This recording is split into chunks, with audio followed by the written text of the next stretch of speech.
Air hujan adalah salah satu bentuk karunia paling nyata dari langit.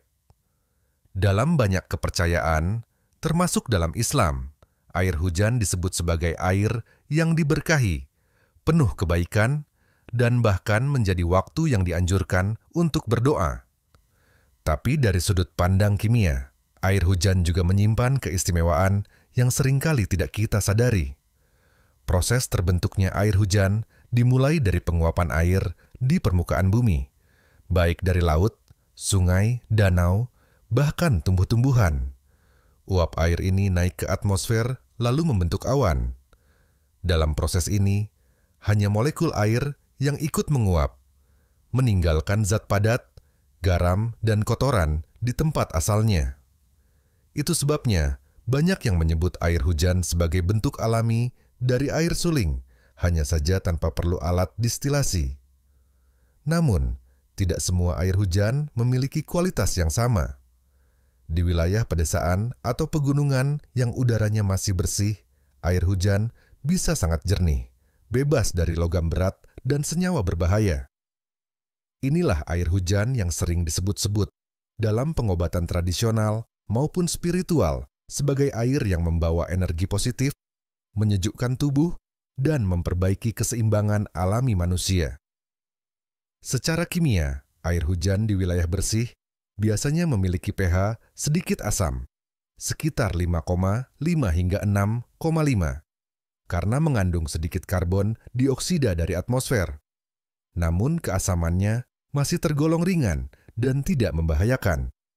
Air ini tidak mengandung klorin seperti air ledeng, tidak memiliki residu logam berat seperti beberapa air sumur, dan juga tidak mengandung fluorid buatan. Kelembutannya inilah yang membuat banyak orang merasa lebih segar saat mandi dengan air hujan, bahkan menyimpan air hujan untuk keperluan sehari-hari. Dalam pengobatan alternatif, air hujan kerap digunakan untuk terapi detoksifikasi, sebagai air minum khusus dalam program pembersihan tubuh, dan bahkan untuk membantu proses meditasi dan pemulihan energi. Meskipun belum semua klaim ini didukung bukti ilmiah yang kuat, fakta bahwa air hujan tidak membawa bahan kimia tambahan seperti air kota adalah sebuah keunggulan tersendiri. Tapi tentu kita tidak boleh menutup mata pada fakta penting lainnya. Lingkungan tempat kita mengumpulkan air hujan sangat menentukan kualitasnya. Di daerah perkotaan, air hujan bisa membawa partikel dari asap kendaraan, industri, dan polutan udara lainnya. Jika dikumpulkan di atap yang terbuat dari seng atau asbes, bisa jadi air tersebut membawa kontaminan yang berbahaya. Oleh karena itu, jika ingin memanfaatkan air hujan untuk keperluan konsumsi, ada beberapa langkah yang sangat disarankan. 1. Gunakan wadah penampung bersih, jauh dari atap atau saluran berkarat. 2.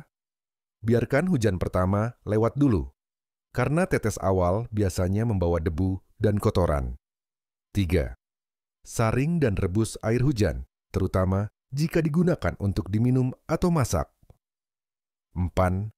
Simpan dalam wadah tertutup, hindari sinar matahari langsung agar tidak mudah tercemar kembali.